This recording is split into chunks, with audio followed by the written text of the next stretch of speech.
네, 현재 시각 8시 25분 향해 갑니다. 지금 보고 계신 머니슈 유튜브 그리고 SBS 비즈앱에서 실시간으로 시청 가능하니까요. 많은 시청 부탁드립니다. 그리고 다양한 정보 원하시는 분들은 카카오톡 채널에서 크존 검색하셔서 친구 추가하시면 다양한 정보도 확인해 보실 수 있으니까요. 참고해 보시기 바랍니다. 아니 간밤에 뉴욕 증시는 다시 또 떨어졌습니다. 특히 나스닥이 많이 떨어졌고 또 연준도 이제는 금리 인하를 안 할 수도 있다라는 전망까지 나오면서 또 10년물 국채 수익률은 4%를 넘어섰고요. 네. 네. 뭐 요즘은 우리 시청자분들께서도 뭐 매일 아침 직접 체크하시거나 아니면 우리 뭐 굿모닝 마켓을 통해서 뭐 보시겠습니다만 이 소위 말하는 그 페드워치의 그 네. 금리 인하 배팅 확률이 하루하루 다르죠. 맞아요. 예. 이제는 뭐 동결 11월에 금리 인하 안 하고 넘어갈 수도 있겠다가 그러니까요. 한 15% 안팎까지 올라왔다 정도니까요. 그리고 유가가 심상치는 않고 또 빅스 변동성 지수도 이렇게 이게 20을 넘어서면은 사실 굉장히 조금 이제 변동성이 시장이 큰 이제 건데 긴장을 하기 시작하는 거죠. 지금 22 정도죠. 예, 끝까지 왔던 것이고 환율도 일단 뭐 1,350원 같으면은 뭐 예를 들어 수출 업체들도 들고 있던 달러 좀 내놓고 싶은 뭐 그러게요. 그런 내버리기도 하고 기술적으로도 저항 구간이긴 한데 이래저래 좀 시장이 만만치 않은데 오늘 삼성전자가 한번 어떻게 실적 이후에 시장이 어떻게 반응할지가 사실 궁금합니다. 그죠? 늘 그러게요. 그랬잖아요. 오늘 삼성전자 잠정 실적 발표가 있는데 사실 시장에 워낙 큰 변수가 많다 보니까 그러니까 상대적으로 좀 묻히는 감이 있어요. 예. 그래도 우리 시장 뭐 도깨비 같이 실적 나쁠 때 오히려 뭐 바닥 찍고 도는 경우도 있고 뭐 그랬으니까 또 어제 6만 원 지지가 됐고 어제 6만 원 지지가 됐고 예. 그랬습니다. 오늘은 기대해 볼 만할까요? 한번 이따 얼마 안 남았잖아요. 예. 네, 개봉 박두입니다. 한 10분 지나면 나오겠죠. 네. 네, 오늘 크로스 리서치 이재무 대표 함께합니다. 어서 오세요. 어서 네, 오십시오. 안녕하세요. 네. 간밤 뉴욕 증시 리뷰부터 좀 해볼게요. 네, 일단 뭐 뉴욕 증시는 앞서 이제 말씀하셨지만 전일 좀 이제 강했다가 이제 어제 또 1% 이상 좀 가까이 좀 크게 떨어지는 모습이 나왔습니다. 3대 지수 모두 이제 크게 빠졌는데요. 이제 뭐 지금 변동을 그냥 보이는 시장이라고 저는 개인적으로 보고 있습니다. 일단 뭐 미국장 그래도 여전히 뭐 좀 높은 고가권에서 계속 유지가 된 상태에서 상승과 이제 조정이 이렇게 반복되면서 랠리는 지금 나오고 있는 그런 상황이다라고 좀 보시면 될 것 같고요. 종목별로도 약간 좀 차별화되는 모습이 좀 나왔는데 일단은 어제는 그 인공지능 관련된 네. 올해 그래도 좀 주가 좀 강했던 쪽 종목들이 좀 강한 편이었습니다. 일단 슈퍼 마이크로 컴퓨터가 16% 이상 주가 좀 크게 오르는 모습이 나왔습니다. 그리고 엔비디아도 한 2% 정도 이제 강한 그런 좀 상승 흐름이 나왔고요. 다른 반도체주, 그러니까 뭐 인텔이나 뭐 퀄컴 이런 전통적인 반도체 쪽은 좀 약했다. 그러게요. 그래서 대체로 반도체 지수는 이제 소폭 하락 마감한 게 좀 특징이었습니다. 그래서 최근에 좀 강했던 쪽에서 그 엔비디아나 슈퍼 마이크로 컴퓨터 이런 종목들이 좀 일부 강했기 때문에 오늘 삼성전자 실적 발표가 있지만 또 엔비디아나 또 이쪽 또 AI 쪽 데이터 센터 관련돼서 국내에서는 SK 하이닉스가 많이 주목을 받기 때문에 하이닉스 주가는 흐름이 좀 어떨지 오늘은 좀 지켜볼 필요는 있겠다라고 말씀을 드려보고 싶고요. 제약 바이오 섹터에서 화이자 이제 주가 일부 좀 올랐는데요. 그 구조적 이슈가 좀 일부 있는데 요거는 이제 비용의 어떤 감소에 대한 부분인 것 같아요. 그런 것들이 좀 어떻게 보면 긍정적인 이슈로 작용한 것 같습니다. 그래서 주가가 한 2% 정도 올랐습니다. 뭐 거기서 또 직원 줄인다는 거예요? 네, 화이자가? 그러니까 화이자가 이제 코로나 기간 때문에 돈을 좀 많이 벌었지만 네. 이제 코로나 끝난 이후에는 다시 또 이익을 못 냈던 이제 기간이었고 그러다 보니까 일부 좀 행동주의 펀드에서 의견 제시 이런 것도 일부 있었던 것 같습니다. 그러다 보니까 실적 개선이 좀 필요하다 이런 이제 의견을 받아들이면서 구조조정에 나설 수도 있다. 그러니까 비용을 좀 줄이면서 이익을 좀 개선한다 이런 전망들이 좀 나오다 보니까 주가가 좀 일부 오른 그런 모습이 나왔고요. 애플은 뭐 하반기에 지금 이제 지난달에 이제 공개한 아이폰 16 지금 제가 말씀드렸지만 그렇게 기능 차이가 크진 않을 거라고 얘기 드렸잖아요. 뭐 AI 기능이 탑재되는 정도이기 때문에 사실 기능의 그러니까 스펙의 변화 거의 사실은 없습니다. 그렇기 때문에 뭐 제가 예전에 말씀드린 것처럼 큰 기대치를 갖지는 않은 게 좋겠다 말씀드렸는데 역시나 이제 그런 평가들이 나왔어요. 그러다 보니까 투자 의견이 좀 이제 일부 매수해서 뭐 보유로 좀 약간 낮추는 그런 의견들이 나오면서 주가가 좀 하락 마감을 했습니다.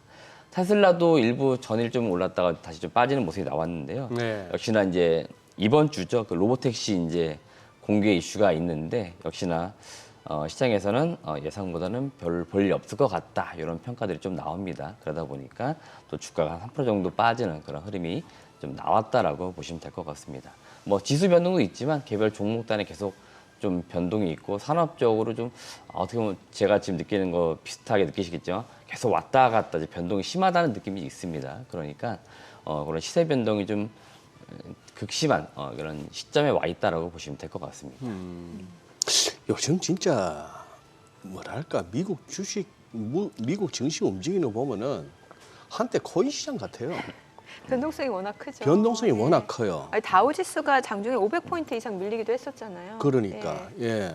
아니 뭐 엔비디아 무슨 테슬라 이런 종목들이 3, 4%씩. 3, 4%씩 움직인다. 어제 저 슈퍼 마이크로 컴퓨터도 그동안 떨어지기도 많이 떨어졌습니다. 어떻게 하루에 16% 가까이 뛰어오르고. 야, 애플도 지금 야, 묘해지네, 그림이. 아니 근데 지금 네. 우리 정민 앵커 네. 저 아이폰 16 아니에요? 네, 맞습니다. 어떻게 써보시니까 어때요? 일단 가벼워요.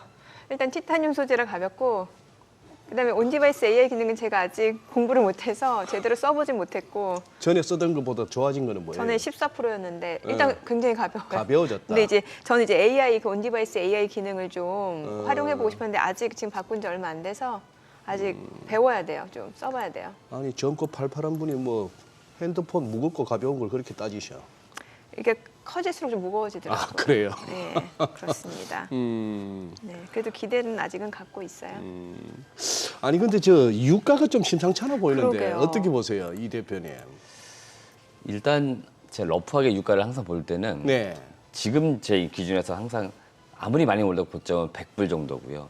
고점은 아무리 낮아도 30불이거든요. 그러니까 극단적인 상황과 그 WTI 말씀하시는 네네 거예요. WTI 네. 기준인데 그래서 제가 지금 한 60불대, 70불대 이렇게 이제 있으면은 그냥 평균치에 따라 보고 있는 거고요. 제가 계속 말씀드리지만 안정적인 수준은 한 60불대 정도인 것 같습니다. 그러니까 60불대라고 하는 거는 지금 이제 유가와 연동되어 있어 이익을 내는 기업들의 이익에도 큰 무리가 없고 일반은 우리가 이제 비용 단에서 이제 다른 많은 기업들도 이 기름을 사용하기 때문에 그런 측면 한 60불대 보고 있는데 지금 최근에는 아무래도 뭐 그 중동 지역의 전쟁 이슈가 계속 고조되다 보니까 네. 그 이슈를 영향을 받는 것 같은데 좀 안정적으로 저는 그래도 다시 좀 내려올 것 같습니다. 그래서 지금 뭐 극단적으로 올라가는 분위기가 이제 만들어지고는 있는데 극심하게 올라가거나 그렇게 갈 거로 보지는 않습니다. 그렇기 때문에 지금 중동의 어떤 상황은 봐야겠지만 유가는 지금 크게 뭔가 걱정할 그런 단계는 아니다라고 일단 그래요? 말씀드리고 싶습니다. 이 와중에 또 허리케인 밀턴 이게 5등급으로 격상됐다는 소식이 있는데 이 5등급이면 엄청 강력한 허리케인이라고 하는데 저희는 사실 이게 딱 와닿진 않습니다만 네, 그렇죠. 예, 이게 분명히 이제 뭐 물가라든지 이런 부분에 영향을 줄 수 있는 변수는 될 수 있거든요. 네, 맞습니다. 저도 뭐 정확한 그 예. 태풍의 상황들은 알 수는 없지만 최근에 지금 저 이슈들로 인해서 미국 대선에도 영향을 미칠 정도로 일단은 중요하게 받아들이는 네. 것 같아요. 일부 지역은 지금 피해 좀 규모가 좀 크고 사상자도 많다 보니까 지금 화면에 예, 지금 이 대선 후보들도 저기에 지금 많이 나서가지고 이야기하고 이게 있고 지난번 실제로 허리케인이네요, 이건. 네, 실제로 지금 그 뭐랄까요, 그 캐스팅 보트 지역에서 이제 저런 좀 이슈들이 있다 보니까 그 지지율에도 변화가 일부 있을 정도로 허리케인 영향을 미치고 있다라고 하고는 있거든요. 그렇기 때문에 태풍도 일부 지금 미국 대선이라든지 이런 영향을 일부 주고 있고 그런 게 또 다른 또 물가 이런 것도 영향을 미치고 있어서 그게 또 금융시장에도 역시나 영향을 미치고 있는 좀 과정이 있다라고 봅니다. 네. 한 20년 전인 것 같은데 우리나라 그때 태풍 매미 왔을 때 그때 태풍 피해는 뭐 참 바람이 엄청 났었는데 그런 거하고는 또 차원이 다르잖아요. 미국의 허리케인이나 토네이도 같은 거는 그러네요. 지금 유가 얘기를 하다 보니까 조금 은근히 걱정되네요. 이번 금년 들어서 이렇게 뭐 봄, 여름, 가을 이렇게 지나면서 저는 개인적으로 좋았던 게 중국 경기 안 좋다는 소리와 더불어서 뭐 바람 영향도 크지만 공기가 너무 맑아가지고 정말 살만했거든요. 그리고 주유소에 기름 넣으러 때마다 참 기름값 이렇게 보면은 큰 부담이 안 되고 했는데 이제 또 살살 또 걱정됩니다. 유가가 올라가니까. 이러다가 진짜 우리가 저 뭡니까 여의도나 저 시내 중심부에 보면은 들어갔다가 호기롭게 들어갔다가 그냥 가격표 보고 10,000원어치만 넣어주세요 하고 나오는 그런 주유소 가격으로 가나 싶기도 하고 아침에 보니까 또 이제 시진핑 주석 현금 뿌리기 시작했다고 하니 뭐가 막 돌아가는지 벌써 하늘이 뿌옇고 태양이 잘 안 보이네요. 아니 지금 우리 얘기 좀 하시죠. 어제부로 증시. 이제 조금 이제 삼성전자도 어느 정도 뭐 실적과는 상관없이 대충 바닥 친 거 아니냐 이런 얘기도 나오고 또 밀리기도 많이 밀렸잖아요. 네. 지금 뭐 곧 결과 나오겠습니다만 어떻게 보십니까? 전자 이번에 실적 발표 이후. 개인적으로 아직은 그 단기 바닥이다라고 좀 볼 수는 없을 것 같습니다. 제 이건 투자 판단인 거고요. 예. 제가 지금 삼성전자 그 이야기할 때 시장에서는 대부분 지금 뭐 소위 말하는 반도체 업황이나 이런 거 이야기 많이 하잖아요. 네. 물론 이제 그게 투자자들에게도 영향을 미치고 좀 있지만 저는 아주 유심히 보고 있는 게 지금 계속해서 외국인의 그 매수 기조입니다. 지금 여전히 삼성전자를 지금 계속 매도를 하고 있습니다. 그래서 제가 오늘도 준비한 표를 좀 보여드리면서 말씀드리고 싶은데 네. 네. 지금 뭐 작게 보여서 잘 안 보일 수 있겠지만 그 위에 이제 차트는 여러분 잘 아시는 삼성전자의 이제 주가 흐름입니다. 이게 2022년도 대략 한 10월 그 즈음이라 보시면 돼요. 가장 바닥이 10월입니다. 자, 그때부터 외국인들이 꾸준히 이제 비중을 늘려갑니다. 그때 그 당시 외국인이 보유했던 비중이 49%였고요. 23년도, 24년도 상반기 대략 한 고점이 7월 10일인데요. 이때까지만 하더라도 외국인들이 49%의 비중을 56%까지 늘립니다. 56%. 네네네. 그래서 삼성전자가 과거 그 외국인들이 보유했을 때 보니까 많이 보유했을 때 한 60이나 이 정도까지 보유를 했던 것 같습니다. 그러니까 얼추 좀 상단까지는 사실 왔던 거예요. 외국인 보유 비중 그 입장에서는. 그렇기 때문에 외국인들이 삼성전자를 더 이제 담을 수 없었던 건지 그건 모르겠지만 여튼 그 이후로 특히 이제 8월에 변동을 보였고 특히 9월 1일부터 겁니다. 거의 첫날부터 해서 계속 비중을 줄여나갑니다. 그게 56%에서 53%까지 이제 줄입니다. 한 달 사이에 3%를 줄이는 거죠. 그러니까 지난 2년간 6%를 늘려왔거든요. 삼성전자 비중을. 네. 2년간 6%를 늘려왔는데 한 달 사이에 3%를 줄였단 말이에요. 그러니까 아주 급격히 매도를 한 거죠. 그러니까 주가가 저렇게 이제 급격히 떨어졌던 겁니다. 그래서 지금 뭐 거의 연 저점을 이제 깨고 내려갔고 23년도 지금 저점 수준까지 내려왔기 때문에 과연 이제 외국인들이 여기서 더 담을 건지 이제 아닐 건지 그 투자의 어떤 그 매매 어떤 기조를 판단하기 더 중요하다고 봅니다. 만약에라도 삼성전자 실적이 잘 나왔다. 그 이후에 외국인들이 담았다. 그러면 다시 반등할 가능성이 있는데요. 잘 나왔는데도 외국인들이 계속 판다. 그러면 실적은 잘 나왔는데 왜 자꾸 주가는 빠져? 이런 이야기들이 나올 것 같습니다. 그럼 또 사후 분석이 또 나오겠죠, 시장에서는.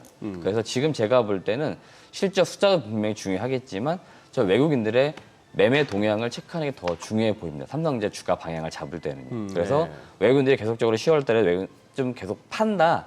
그러면은 단순히 지금 시점 가격적으로 많이 내려왔는데 해서 담지는 마시라는 거예요. 오히려 차라리 외국인들이 이제 좀 파는 속도가 좀 둔화된 것 같은데 매도 물량이 좀 적게 나오는데 할 때 그때를 좀 최소한 바닥권을 봐야 되니까 지금은 제가 볼 때 가격, 숫자, 금액적인 부분보다는 외국인들이 덜 파는지 많이 파는지 이걸 좀 체크해서 중요하겠다 말씀을 드리고 싶습니다. 지금 저 차트에서 초록색 막대가 그냥 매물대 차트라고 보면 됩니까? 네, 매물대입니다. 매물대. 실제 아래는 이제 별로 없지만 외국인들은 여전히 지금 삼성전자를 팔고 있거든요.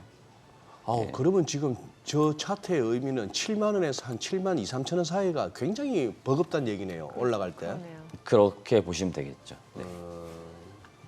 그러니까 반등이 나와도 네. 우리 이제 전에 고점 8만 원대 이렇게 가기는 지금으로서는 좀 기대하기 어렵다는 거죠. 단기적으로. 네.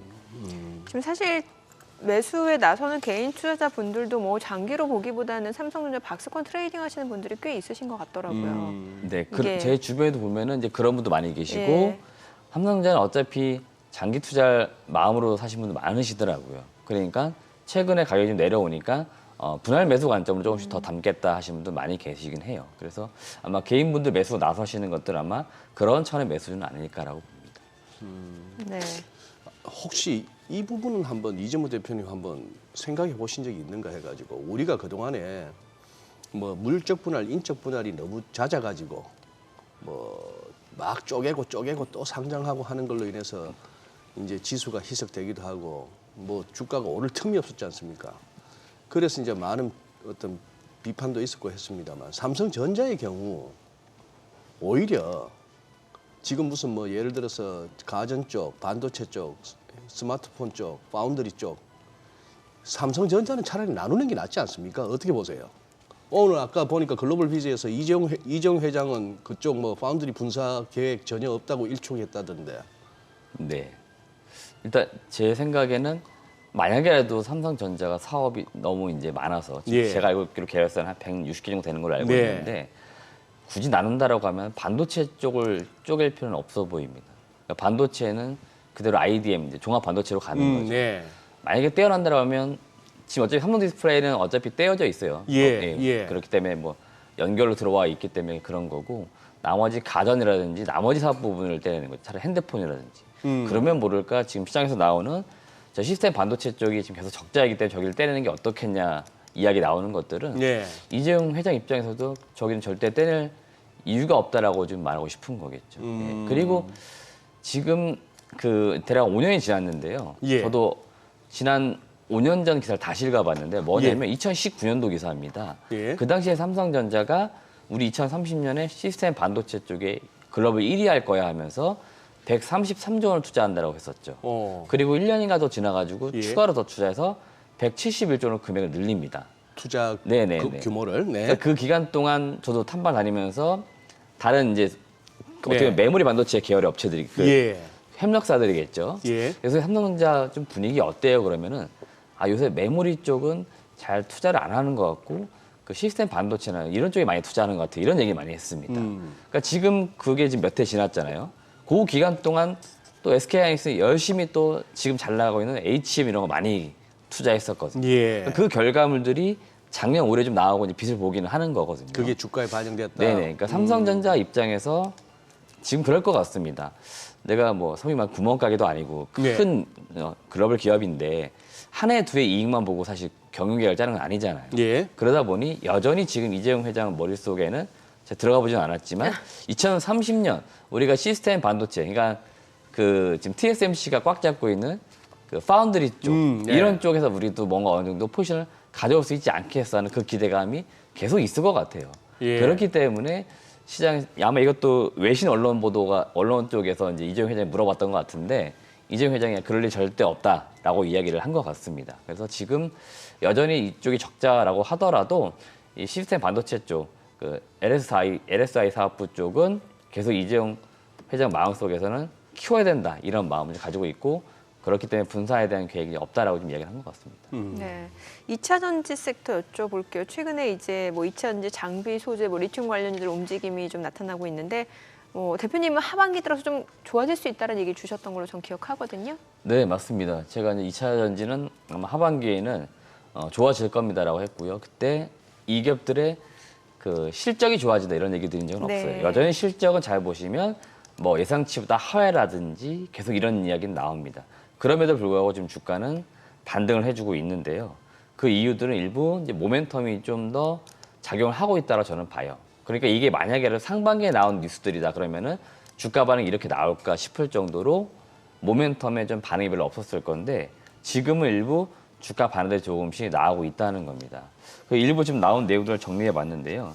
EU의 그러니까 유럽연합의 중국산 전기차 관세 확정 부분입니다. 이거 역시 상반기에서 이야기들이 나왔던 것들입니다. 근데 이번에 최종적으로 확정이 된 것 같은데 최고 관세율이 45.3% 부과되는 걸로 정해졌고 테슬라 이제 중국산 이제 테슬라 전기차죠. 이거는 17.8%로 최저 관세율 적용이 됐습니다. 그래서 이런 점들이 이제 국내 배터리 업체에게는 좀 유리하지 않겠어? 이렇게 좀 좋게 작용할 수 있는 호재 이슈이기 때문에 이게 또 주가에 영향을 미친 것으로 보이고 LG 에너지솔루션의 원통형 배터리, 그 4680 배터리 제가 뒤에 다시 한번 설명을 드릴 건데요.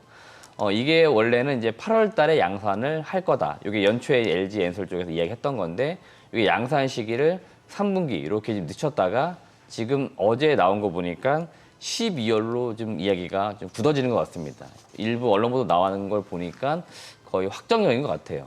그래서 12월부터 양산에 들어간다. 가시권에 들어와 버린 거죠. 그렇기 때문에 그동안 계속 기대감이 있었던 이 4680 배터리 양산 기대감도 어제 많은 어떤 2차 전지 섹터 종목들에 영향을 미친 것으로 보이고요. 리튬 가격이 상승한다는 이야기가 한 2주, 3주 전부터 계속 이야기가 나오고 있습니다. 이게 지금 역시나 영향을 미치고 있기 때문에 어제 일부 리튬 관련된 기업들도 좀 오르기 시작을 해요. 그래서 2차 전지 섹터 세부적으로 봤을 때 리튬, 전고체, 뭐 장비 소재 가릴 거 없이 지금 다 올라오는 모습들이 나오고 있기 때문에 지금 이제 살짝 추세는 좀 탔다, 아니면 최소한 바닥 정도는 탈피했다, 이렇게 좀 볼 수는 있을 것 같아요.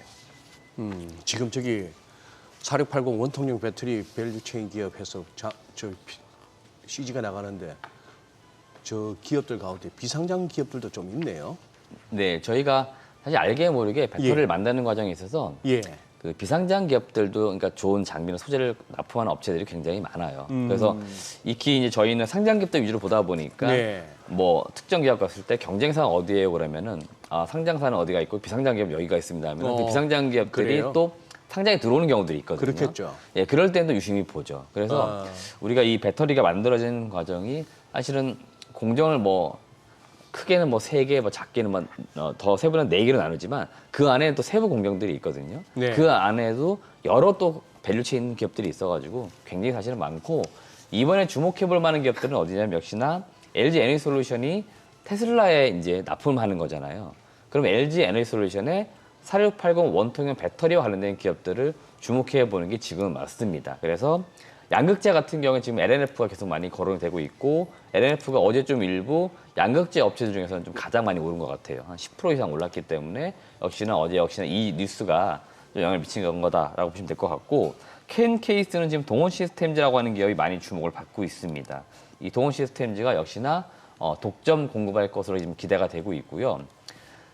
그 다음에 TCC 스틸 같은 경우가 역시나 그 캔 케이스를 만드는 이제 소재 업체가 됩니다. 그러다 보니까 TCC 스틸이 역시나 동원 시스템즈 납품을 해서 완제품이 만들어지면, 캔 케이스의 완제품이 만들어지면 그게 이제 LG 엔솔에 납품되다 보니까 TCC 스틸이 지금 주목받고 있고, 동국산업은 뭐냐면은 이제 이원화될 경우에 들어갈 대표적인 기업으로 꼽히고 있어요. 그러니까 동국산업도 계속해서 주목을 해봐라라고 시장에서 이야기를 하는 거고요.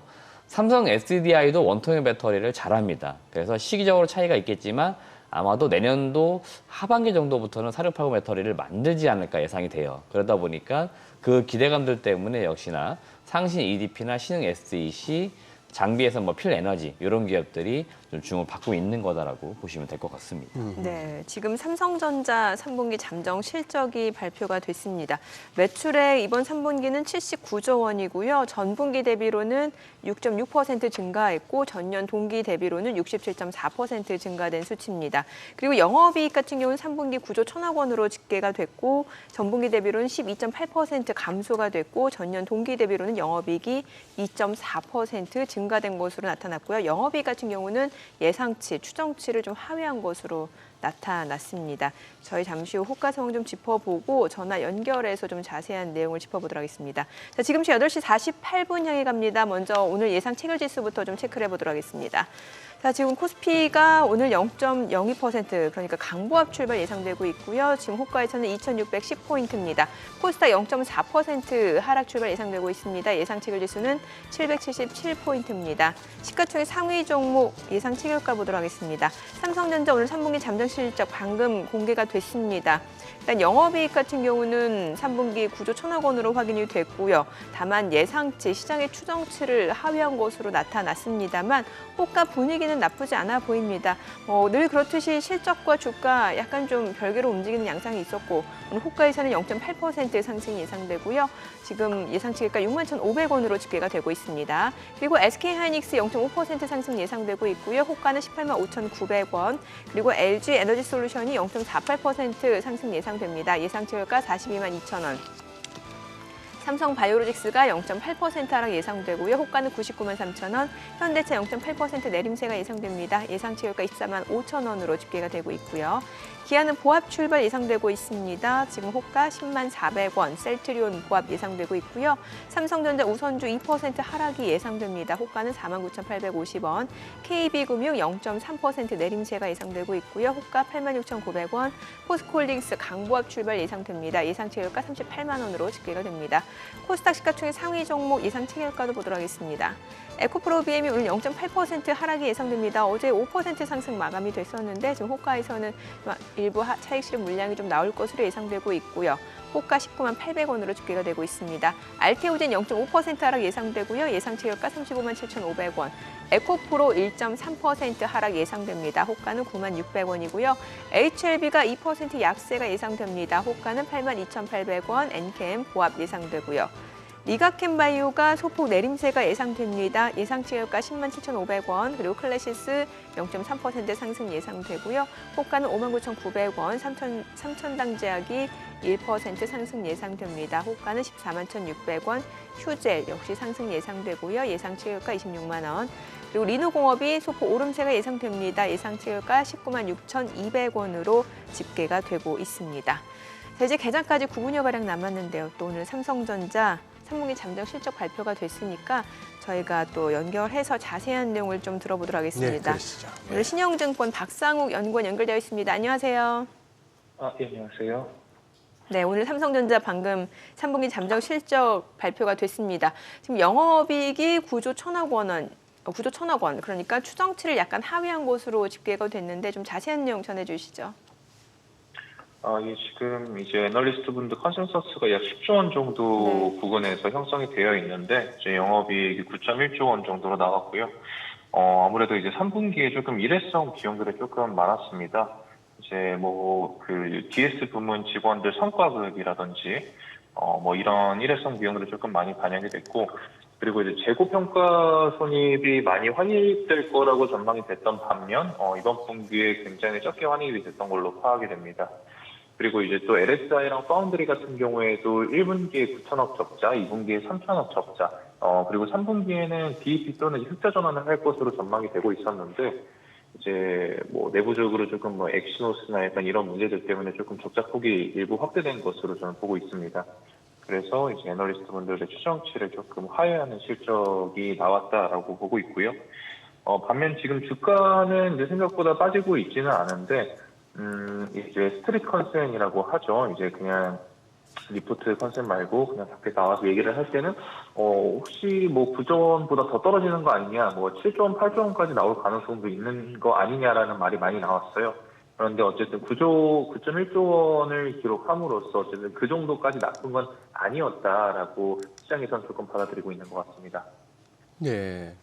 그래요. 지금 우리나라 우리 증시가 개장 한 몇 분 전까지의 동시 효과하고 또 개장 직후의 흐름하고 오전 오후 다르고 해서 어려운 질문이긴 합니다만 어쨌거나 이 삼성전자 3분기 잠정 실적 발표 이게 우린 코스피나 이 K 반도체 관련주들의 분위기 어떤 반전의 모멘텀이 될 수 있을까요?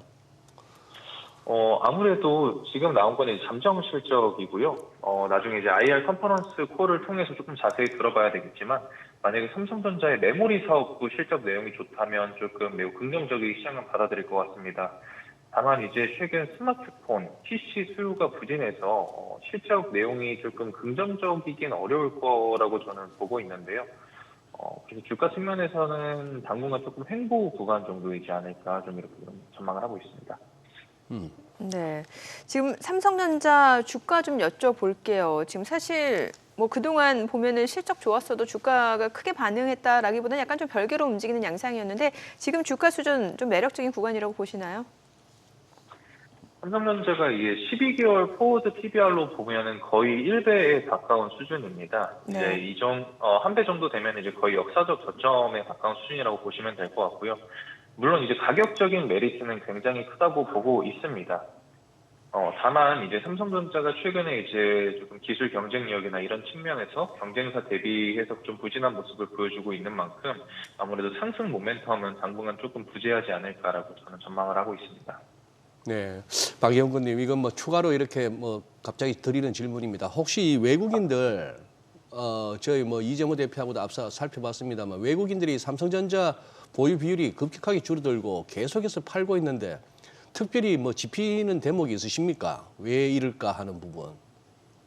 앞서 말씀드렸듯이 이제 경쟁사 대비해서 조금 경쟁력을 잃어버렸다라고 외국 분들은 조금 보시는 것 같아요. 그런데 이제 최근에 이제 뉴스 언론에서도 이제 삼성전자의 그 외국인 뭐 비율이 올해 초만큼 거의 떨어졌다, 뭐 이런 기사가 많이 나오고 있는데, 사실 반도체 저점 기준으로 보셨을 때는 아직도 외국인 지분율이 좀 상당히 높은 상태이기 때문에 조금 더 지켜봐야 될 것 같습니다. 네, 오늘 내용 잘 들었습니다. 고맙습니다. 네, 감사합니다. 네, 자 오늘 뭐 보니까 지금은 삼성전자, 호가에서 지금 보합, SK하이닉스도 보합. 워낙 호가 같은 경우는 변동성도 크고 또 개장하고 나서 또 시초가는 다 다르잖아요. 예. 글쎄요, 진짜 외국인 매수세가 유입되는지 여부가 키포인트가 아닐까 싶네요. 예. 일단 뭐 동시효과 흐름만 봐서는 뭐 단순한 얘기입니다만 크게 실적 발표 이후에 뭐 급등이나 급락보다는 이렇게 소화해 나가는 그런 과정이 아닌가 싶고, 오늘 중국장 열리는데 이게 지금 중국장이 가면은 우리가 좋은 영향을 받을란지 요 그러게요. 부분도 좀 궁금하네요. 아니면 외국인 자금이 그쪽으로 집중이 글쎄. 된다라고 하면은 상대적으로 또 소외될 수도 예, 있고. 그럴 수도 있는 것 같기도 하고, 또 오늘 뭐 부양책도 발표한다고 하는데 어떤 내용들이 나오려는지, 어쨌거나 뭐 이제 약을 세게 쓰네요. 잠이 안 와서 수면제 가끔씩 먹다가 이제 매일 먹다가 이제 2알씩 먹다가 3알씩 먹는 그런 식으로 가는 거죠. 저 부양책이라는 것도 어떻게 보면은. 근데 뭐 중국도 중국입니다만 우리나라 내수 경기가 워낙 안 좋아서. 우리는 어떻게 하다못해 뭐 수면제 비유라도 했습니다만 뭐 걱정이 되든 말든 정책이라도 좀 나와봤으면 좋겠습니다. 통화 정책이든 재정 정책이든 뭐든 간에 좀 정책 좀 나와봤으면 좋겠는데 어째 하루 종일 싸우나요? 국회라고 무슨 뭐 열려 있고 뭐 이렇게 쪼가리로 올라오기도 하고 무슨 뭐 실시간으로 보든 하던데 좀 답답합니다. 아우 참. 유구머니님. 뭐 좀 내주세요. 우리도 뭐 이번 금요일 날인가요, 금통이? 네, 맞습니다. 글쎄요, 한원이 이번에 어떻게 하려는지 그것도 궁금한데, 그나마 뭐 이렇게 뭐 공감이 되든 안 되든 간에 뭐라도 이렇게 주장이라도 하는 데는 지금 한원밖에 없어 보이는데. 아니 근데 뭐 연준이 이제 또 금리 인하 안 할 수도 있다. 인하폭 축소 가능성 많이 나오잖아요. 그러면은 사실 또 금통위 입장에서도 하는 입장에서도 인하하기는 쉽지 않을 수도 있다는 생각이 들어요. 가계부채도 워낙 높다 그런 면도 보니까. 있고, 예. 예. 뭐 참 그거 할 것 같습니다. 너무 한 1,300원 무렵 갔을 때는 또 이렇게 탁 환율이 튀어오르니까 네, 뭐 확인은 안 되지만 당국이 달러 매수 개입했나 이 소리도 나왔거든요. 네, 네. 그러면 이러다가 그러면 또 뭐 1,380, 1,400 가면 또 매도 개입하려나? 너무 빡빡하죠. 네, 너무 맞습니다. 빡빡하게 가려고 하는 그런 국면. 오늘 삼성전자 실적 발표됐잖아요. 네. 지금 예상치보다 좀 더 떨어진 건 아무래도 앞서 저 연구원님 말씀하신 것 같은데 그 시스템 반도체 쪽에서 뭔가 적자가 좀 더 컸을 것 영업이익이요. 같아요. 예, 최근에 예. 지금 제가 본 수치가 맞는지 모르겠는데 거의 뭐 1조 가까이 더 좀 적자가 심하게 나는 거로 지금 전망도 된 것 같아요. 그러다 보니까 전체적으로 반도체 사업 부분의 이익이 좀 감소하는 이제 그런 좀 이슈가 있었지 않을까. 지금 대략 한 10조에서 9조 거의 뭐 한 1조 정도 빠진 거거든요. 예상치가. 그러면은 아마 그 부분이 좀 맞지 않을까로 보고 있기 때문에 나중에 이제 그 이번 달 말이 되겠죠. 그 IR 자리에서 각 이제 사업부별은 뜯어가지고 이제 발표해 주겠지만 그때 그 반도체 쪽도 뭐 DRAM도 이제 뭐 HBM 뭐 이렇게 좀 나눠가지고 세부적으로 좀 보시면 좀 명확하게 좀 그 각 반도체 이제 분야별로도 좀 어떤 전망이나 이런 것들이 좀 보일 것 같습니다. 그래서 그 부분을 좀 여러분들이 요 한 달 사이에는 좀 체크해 볼 필요 있겠다고 보시면 될 것 같고, 하이닉스가 아마 삼성보다 먼저 IR 그 자리를 가질 거예요. 그렇기 때문에 그때 또 힌트를 얻을 수 있으니까 그때도 한번 지켜보시면 될 것 같습니다. 네. 아니 저 정도 지금 저 그래픽에 나오는 매출이나 영업이익 이렇게 추이를 보면은 저 별로 나쁘지 않은 거 아닙니까? 실적은 늘 좋았던 것 같아요. 예. 저런 식으로 매출도 늘고 영업이익도 늘면은 저만하면 된 거 아닌가? 지금 연간 이익 전망으로 사실은 올해 24년보다 25년도에는 더 좋습니다. 연간 전망. 네네. 그러니까 네. 지금 아무리 빠진다고 해도 올해보다 내년이 더 좋아요. 그럼 사실은 올해보다 내년이 더 좋으면 주가는 사실 더 올라가는 게 맞지 않습니까? 네. 그러니까 업황은 지금 사실 좋다는 거예요. 그래서 제가 앞서도 업황 실적보다는 아까 저 외국인들의 매매 동향이 중요하다는 게 뭐냐면 이 시장에서 평가지 않습니까? 주가라고 예. 하는 거는. 그 시장에서 평가는 분위기가 다른 겁니다. 그러니까 너네는 뭐 실적을 잘 내는지 모르겠지만 나는 매도할 거야. 이런 분위기이기 때문에 외국인들의 매도의 어떤 그 기조가 더 중요하다. 그러니까 그게 지금 제가 볼 땐 삼성전자의 주가 방향성을 찾는 게 더 중요한 대목이니까 지금 잠시 실적에 대한 어떤 기대치나 이런 것도 낮춰놓으시고 주가에 좀 더 그 수급에 좀 더 초점을 두시고 보시면 좋겠다라고 개인적인 의견을 드리고 싶고요. 어제 1시 반에 주가 잠깐 튀었습니다. 네네. 삼성전자 분봉을 보시면은 어제 HBM 이슈가 좀 있었거든요. 그게 현장 검사까지는 통과되었는데 대량 양산은 보류 중이다. 이렇게 나와서 네. 현장 통과라는 이슈 때문에 올랐다가 대량 양산 아직 아니야 하니까 또 빠졌습니다. 그럼 개장하고 좀 들어보도록 예. 하겠습니다. 오늘 국내 증시 좀 확인해 보죠. 개장합니다.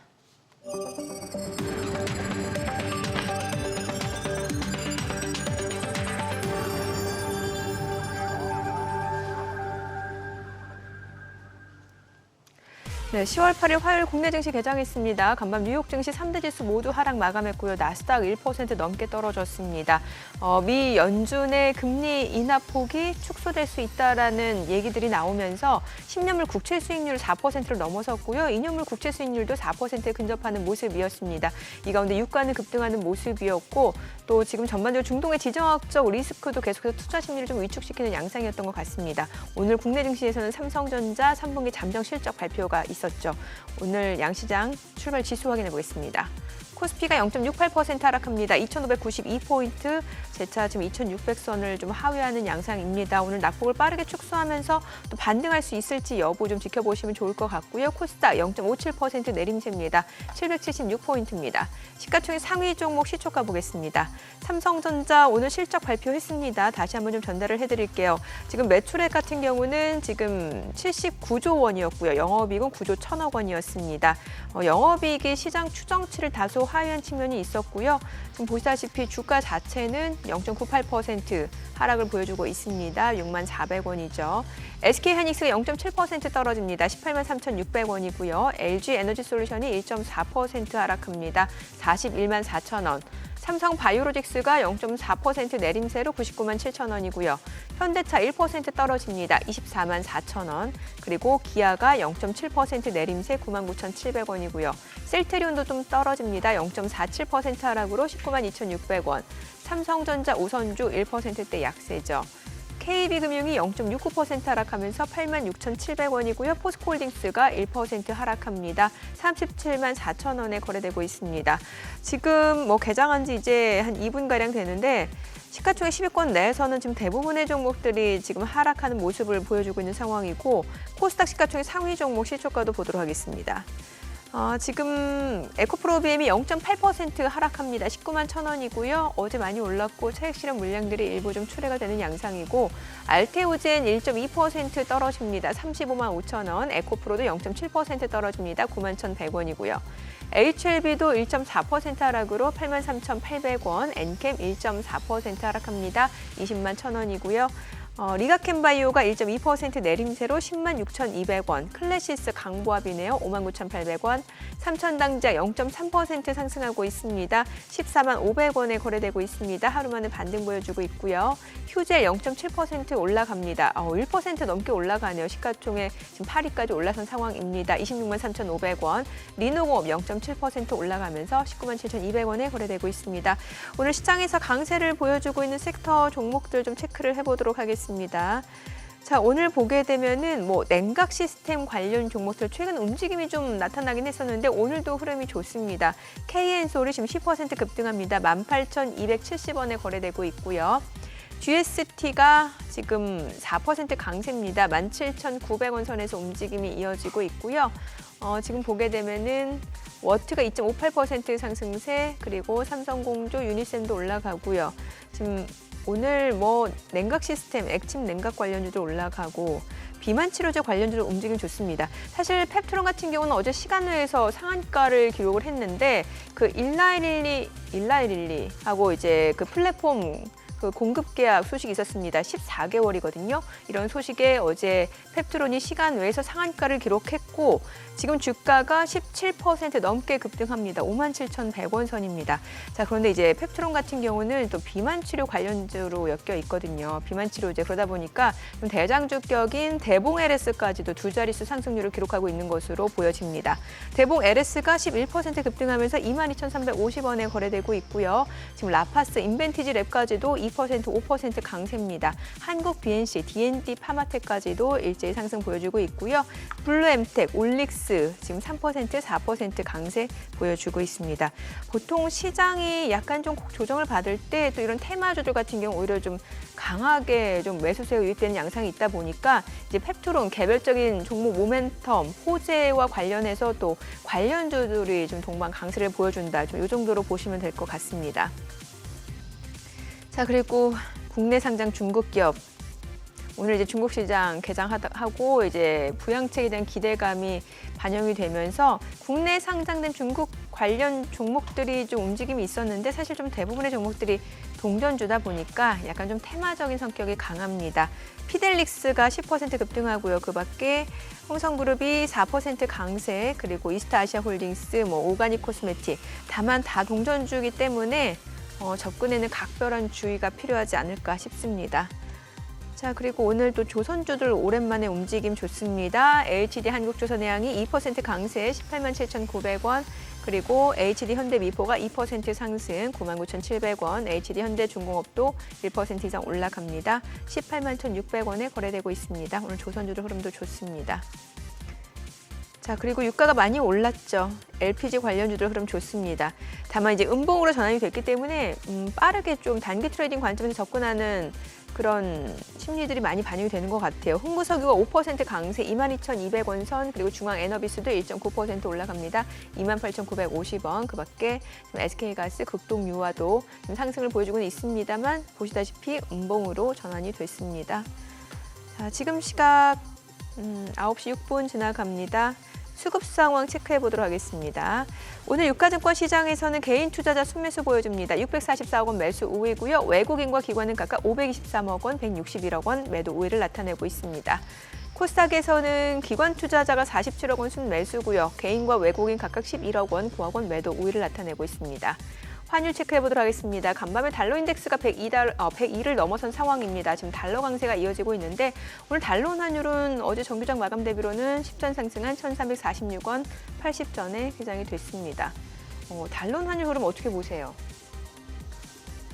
달러 환율요? 예, 달러 인덱스가 지금 102를 넘어섰거든요. 예. 그러니까 어디 여쭤볼 데 없을까? 달러 환율. 아니, 전문가시잖아요. 언제적 얘기합니까? 뭔 전문가예요, 전문가는. 소장님이 여기 앉아 계신 이유예요. 참, 네. 그러니까 어쨌거나 달러는 잘 안 빠지네요. 그러게요. 그거는 분명한데 이 150엔 근방에 와가지고 달러일이 어떻게 될지 또 궁금합니다. 지금 니케이도 약하게 가고 있고 어쨌거나 지금은 이래저래 미국 예외주의? 예외주의. 그렇게 보이는데 다른 데서 미국을 갖다가 금리 측면에서나 경기 측면에서는 아직까지 압도하는 양상이 없으니까 그런 상황인데 글쎄요. 지금 그래도 이게 어떻게 보면은 큰 그림으로 그냥 기술적으로만 말씀드리자면 큰 그림으로 보면은 아래쪽으로 방향 잡았다가 패턴이 이렇게 깨고 내려왔는데 그 깨고 내려온 지지선을 갖다가 한 번 더 이렇게 트라이하는 그런 정도. 근데 이게 만약에 달러인이 150이나 이런 데서 안 멈추고 오늘 이제 그동안 역에 위안 환율은 CNH 환율은 그동안에 국경절에도 돌아갔거든요. 그동안에 이렇게 위안화 강세를 보이던 것이 지난 한 일주일 동안에 위안화도 약세를 보이고 해서 우리만 특별히 강세로 갈 만한 그런 상황은 아닌 것 같습니다. 예. 근데 지금 이거 이재모 대표님, 팩트론이라는 회사 아까 우리 정민 앵커께서 이렇게 소개를 했는데 어제 상한가까지 또 갔다. 시간외에서 상한가였고 어제 장 마감 이후 공시가 나왔습니다. 네. 1112하고 장기 지속 주사 관련 플랫폼 기술평가 계약 소식인데 이게 지금 그게 있습니까? 뭐 혹시 아는 기업이세요? 이쪽은? 저도 뭐 정확하게 아는 기업은 아닌데요. 네. 일단 저도 어제 그 장 마감위에 이제 공시가 나와서 오늘 일부 지금 제약 바이오 중에 펩트론이 그래도 좀 볼만한 기업이다라고 좀 내용을 가져오긴 했는데요. 네.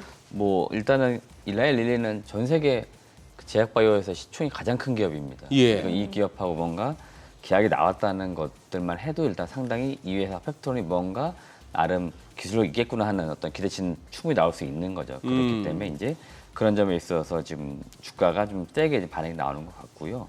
앞서 정민 앵커님 말씀 잘하신 것 같은데 지금 계속 오늘도 기사가 많이 나오는데요. 그 비만 치료제, 네. 예, 그게 지금 여전히 이제 뭔가 주목을 받을 시점입니다. 국내 관련 기업들이 예. 특히 GLP-1이라고 미국 하는. 쪽에서도 뭐 네네. 노보노디스크, 일라이리니가 네네. 또 그런 이슈가 있잖아요. 네, 예. 맞습니다. 그러다 보니까 지금 국내 제약 바이오 기업들 중에서 일부 GLP-1 관련된 이런 기업들이 주목을 받는데 오늘 그런 점에서 일부 또 강세를 보이는 것 같아요. 그래서 그 복합적으로 좋은 호재 이슈들이 있다 보니까 지금 주가가 좀 세게 반응이 나온다고 보시면 될 것 같고 또 한 가지는 이 지금 바이오 기업들이 상반기에 이런 뉴스 나왔을 때 그렇게 강하게 올라가지는 않았을 거라는 거예요. 네네. 근데 지금 바이오 기업들이 확실히 강한 것도 특징 중에 하나입니다. 제약 바이오 섹터가. 그러니까 좋은 이슈가 나오면은 수급은 급격히 몰리는 특징이 있기 때문에 오늘 역시나 주가가 좀 세게 반응이 지금 나오고 있는 거다 정도로 그냥 개인적으로 평가를 하고 있습니다. 근데 사실 이제 비만 치료제 같은 경우는 모르겠습니다. 제 개인적인 생각으로는 좀 단순 테마로 보기에는 약간 좀 아쉬운 감이 있잖아요. 실제로 이제 지금 그 위고비 같은 경우도 그렇고 이게 앞으로도 계속해서 수요가 많을 수밖에 없는 분야잖아요. 예. 네, 굉장히 지금 수요가 많을 거고요. 지금 수요가 많음에 비해서 이제 공급이 부족한 가격이 비싼 거지 그렇죠, 않습니까? 예. 그러면은 다시 누군가 이 시장 계속 진입을 하려고 할 네네. 거고 국내에서도 사실은 이와 관련돼서 개발한 기업들이 있잖아요. 대표적으로 저도 기대하고 있는 기업들 중에 하나가 동아에스트 이런 기업들인데 어제 이제 월요일이지 않습니까? 월요일 날 네. 일부 증권사에서도 GLP-1 관련돼서 동아ST를 좀 보면 좋겠다는 보고서 나왔거든요. 그러니까 이런 기업들, 국내에도 많은 기업들이 지금은 일단 단순 테마할 수 있습니다. 근데 언제든지 가능성이 있기 때문에 이런 기업들도 실제로 이제 비만 치료제나 뭐 비만 효과가 있는 약물들을 좀 개발한다. 이런 뉴스들이 나오거나 소식들이 들려오면은 주가는 좋을 수밖에 없으니까 지금 실제로 그런 기업들을 주목해 보시는데 단 제가 계속 강조드리는데 요새는 확실하게 전통적인 제약사들, 그러니까 캐시카우도 있으면서 네네. 신약 개발을 잘하고 있는 기업들을 주목해 보는 게 저는 더 좋겠다라고 말씀을 좀 드리고 싶어요. 단순히 지금 신약 바이오테크 매출은 거의 없는데 우리는 이러한 파이프라인을 가지고 있습니다는 기업들은 되려 좀 힘들 수도 있습니다. 그렇기 때문에 이왕이면 좀 돈도 벌면서 파이프라인이 좋은 이런 쪽의 기업들을 좀 보시면 좋겠다라고 말씀드리고 싶습니다. 네. 기업 탐방 다녀오셨죠? 네네. 어디 다녀오셨나요? 이번에 다녀온 기업은 저도 굉장히 생소한 기업이었고요. 글로벌적으로 이런 사업을 이제 영위하는 기업이 그렇게 많지는 않습니다. 바이오 FDNC라고 하는 기업인데 식물 세포로 미래를 열어가는 기업이다라고 정의를 할 수 있을 것 같아요. 보통 우리가 이 바이오 쪽에서는 대부분 동물 세포를 많이 이용을 합니다. 네. 그러니까 식물 세포를 많이 활용하지 않아요.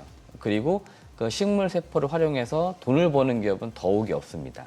지금 일부 국내외 몇몇 기업들도 사업을 한다고 영위하지만 돈을 벌고 있지 않습니다. 동사는 일단 실적부터 말씀을 드려보면은 올해도 연간 영업이익 한 55억 정도는 벌어들일 거로 보이고 여전히 매출과 영업이익이 증가 추세에 있습니다. 연간 단위로. 그래서 꾸준히 지금 뭔가 캐시카우는 지금 아주 안정적으로 만들어졌기 때문에 이제 본 궤도 폭발적으로 터지는 건 언제일지 모르겠지만 이익은 상당히 많이 나올 수 있기 때문에 그런 측면에서 독특한 사업 구조와 함께 좀 관심 있게 좀 공부해 보시면 재미가 있는데 단 내용이 너무 좀 어렵습니다. 네. 저도 몇 번 읽어보고 했는데도 내용이 어려워요. 근데 그런대로 사업 보고서 내용도 잘 정리되어 있으니까 한 번씩 그런 걸 읽어보시면 좋겠다라고 말씀드리겠고 오늘은 제가 간단하게 사업 내용을 요약을 해드리겠습니다. 네.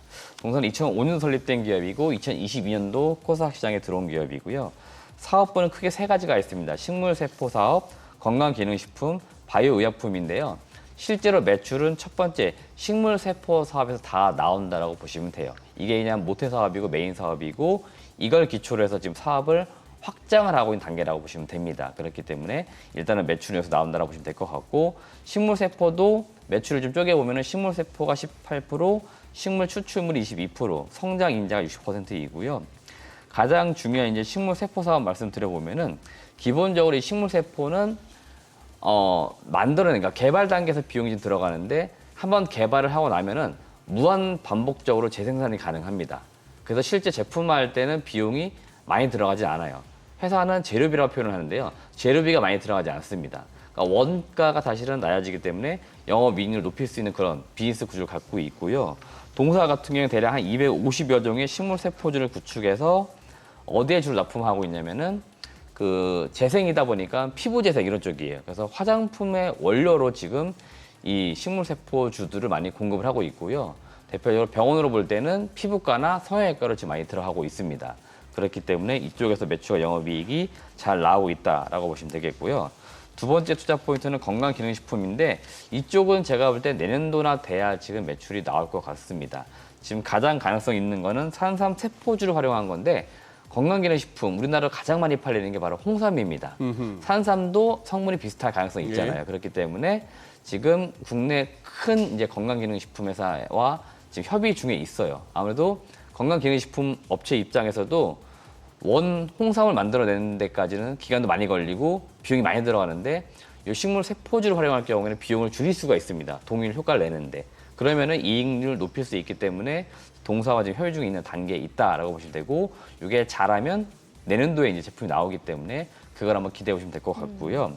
바이오 의약품 사업은 이제 시작입니다. 식물 세포를 활용한 줄기세포 촉진제나 요실금 치료제, 위염 치료제 이런 것도 개발하는데 회사도 여기엔 아직 큰 기대를 갖지는 않습니다. 우리도 지금 일부 이제 진입하는 단계이기 때문에 서서히 시작해 보려고 한다라고 지금 이야기하고 있기 때문에 성장성 측면에서 보시면 좋을 것 같고요. 신규 사업으로 기대해 볼 만한 거는 마이크로 니들 패치 사업인데요. 보통 우리가 약 같은 거는 주사라든지 먹는 게 가장 일반적인데 요새는 이 붙이는 거, 패치 형태가 많이 나오고 있죠. 동사도 지금 이 패치 형태의 사업을 시작을 하고 있고요. 화순의 1공장 1개 라인, 지금 장비까지는 다 들어와 있습니다. 그리고 매출 증가 속도에 따라서 최대 4개 라인까지 깔려고 한다라고 하고 있고 동사가 돈이 굉장히 많아요. 지금 대략 현금성 자산이 한 450억이 있습니다. 라인 증설까지는 200억 들어가기 때문에 추가 자금 조달할 필요가 없습니다. 그래서 지금 현재 보유한 현금 가지고 사업 진행 속도에 따라 투자하겠다고 이야기를 하고 있기 때문에 성장성 이런 측면에서는 마이크로 니들 패치에 있으니까 여기에 좀 더 주목해 보시면 좋을 것 같고 제가 주주 하나 소개시켜 드리고 싶은데 3대 주주로 지보단이라고 하는 기업이 8.46%를 보유하고 있는데요. 이 회사는 이미 엑시트 할 시기를 넘겼는데도 보유를 계속 하고 있습니다. 왜 보유하느냐 물어봤더니 사업적으로 뭔가 협력적 관계를 위해서 지금 가지고 있다라고 하고 있고요. 예. 이 지보단은 처음 들어보신 기업, 분도 계실 것 같은데 전 세계 1위 향유 회사입니다. 여러분들이 쓰시는 향수 대부분의 원료를 이 지보단이 공급한다라고 보시면 됩니다. 그렇기 때문에 이 지보단이 굉장히 큰 기업이고 시총이 65조나 되는 기업이에요. 그렇기 때문에 굉장히 유명한 기업인데 이 회사와 지금 협력적 관계를 맺고 공동 연구를 진행한 게 있어서 향후에 이 지보단과 협력적 관계가 어떻게 진행되는지도 체크해 보시면 좋겠습니다. 네, 오늘 내용 잘 들었습니다. 고맙습니다. 네, 오늘 들으신 내용과 관련해서 더 다양한 정보 원하시는 분들은 카카오톡 채널에서 크존 검색하셔서 친구 추가하시기 바랍니다. 최근 외국인 관심 있게 보는 리포트까지 확인해 보겠습니다.